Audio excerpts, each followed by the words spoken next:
Folks, the Motley Patriot here. We have the great fortune of bumping into one of the most influential folks in this community, Randall Nickerson. Did I get that right? You got it, sir. And what a lot of my fans so my wife is a big study on all things UFO, MUFON. I'm kind of the guy on the couch going, when's the football game start? For the folks this is a big deal that we're in the halls of Congress. Could you sort of read in the folks that don't understand what's going on here and how this affects? You've got a film that's coming out that's, 12 years in the making? 15, yep. 15 years in the making. So you've got a lot of depth and breadth on this. What would you say to our audience to sort of bring them up to speed? And could we plug your movie? Sure. Should I address the camera? Whatever you're comfortable with. I'm not that attractive. There's some good-looking people on the other end of that camera. That's fine. Yeah, I just feel like, slowly but surely, people have been coming forward from the Pentagon to the Navy, different pilots from all over the place, and it's kind of culminating today with, two Top Gun pilots and essentially a bird colonel who are testifying before the House of Representatives about this phenomenon, which has been sort of suppressed for a long time, and I think it's great. It's time we deal with it and figure out what this is. Was the Tic Tac kind of a watershed moment for this, or was it before then? I think the watershed moment was in 2017 when Leslie Kean, Ralph Blumenthal, and Helena Cooper came out with that New York Times piece about Lou Elizondo. Okay. And the Pentagon program, that they had a Pentagon program where they had lied about that for decades. So I think that was that was 2017 in December. So to get to this point and to have some of our best men, our best pilots, our best military minds, right, sitting in a brief, under oath, right, testifying to what they know and have seen is astounding. And I think it's a moment that I don't know where it's going to go from here, but I think it's what do you hope important. happens? I just hope that more and more people with technology and authority and in the sciences start exploring and taking it more seriously so we can get answers, because that's the one thing we really don't have a lot of is the answers. Do you think there's some conflict of interest that kind of surrounds why we do or don't know this, or who has sort of access to this, and do we as the citizens sort of benefit from this, in that if it's all kind of hush-hush and it sort of moves into certain camps that have power? In other words, I guess my question is the national security side of this problem and then the financial opportunity side of it.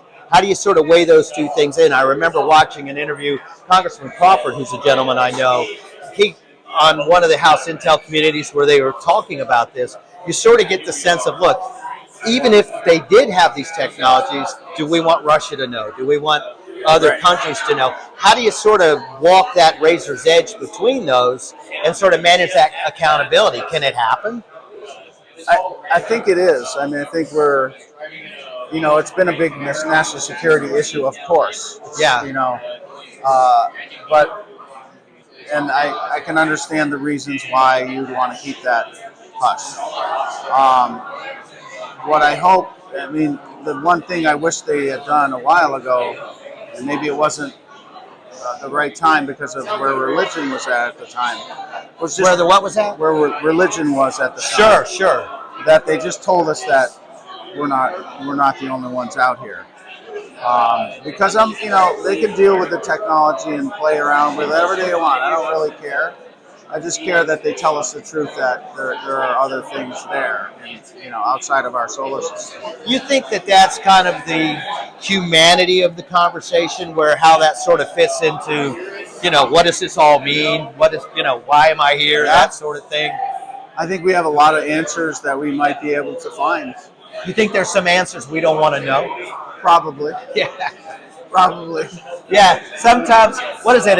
If your wife is cheating on you, it's better that you don't know. I know that's a terrible analogy, but the thinking is that can we handle it? I mean, how does society? There's a German word called Zeitgeist that I like because a lot of people don't know what Zeitgeist means. It's like that sort of soft flavor, of an aroma of where we are collectively as a society. And right now, as divided as this country is, you can't help but wonder if maybe we could just sort of quit bitching at each other and go, whoa, whoa, whoa, there's a bigger thing. You think this might be part of the reason why they want to distract us? Optics on this change to the left. Is it Trump? Is it Biden? Is it this? Is it that? It's like, well, that's nice, but what about all those other things up there? So a lot of people like to sort of dig back into the Egyptian side of this, and you sort of like, well, what is the arc of time? How does that play out in this conversation? Do you have any thoughts on that?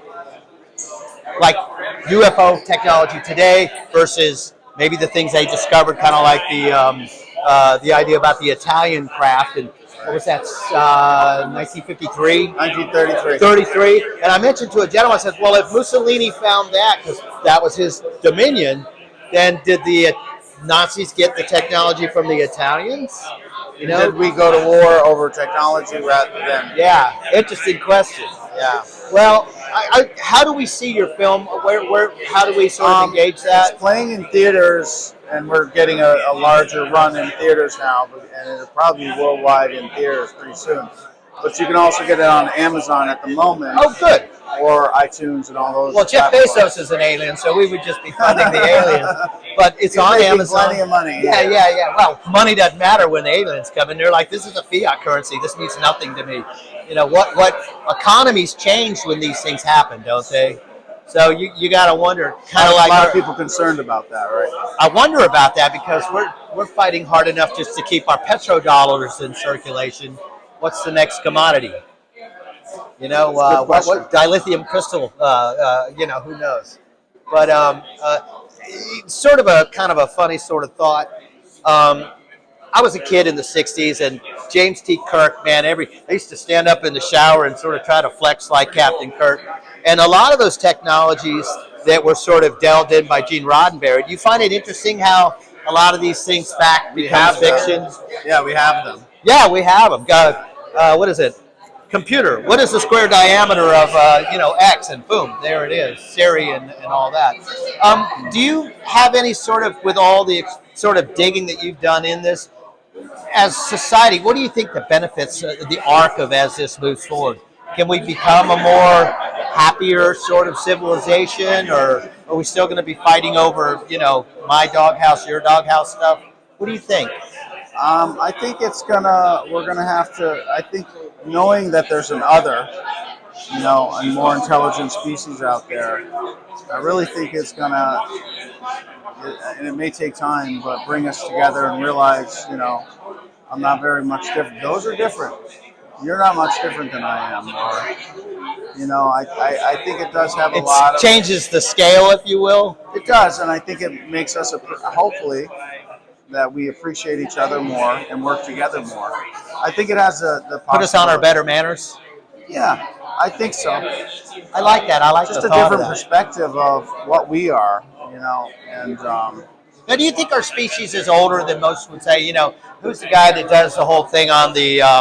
Which I can remember his name, where the Dryas period, where there was a civilization beforehand, and then there was the Noah's Ark, the cataclysmic flood, and then some of the old technologies. I mean, do you have any thoughts on like the age of humanity?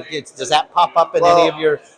I mean, it's 850,000 years, something like that. I mean, we're still learning.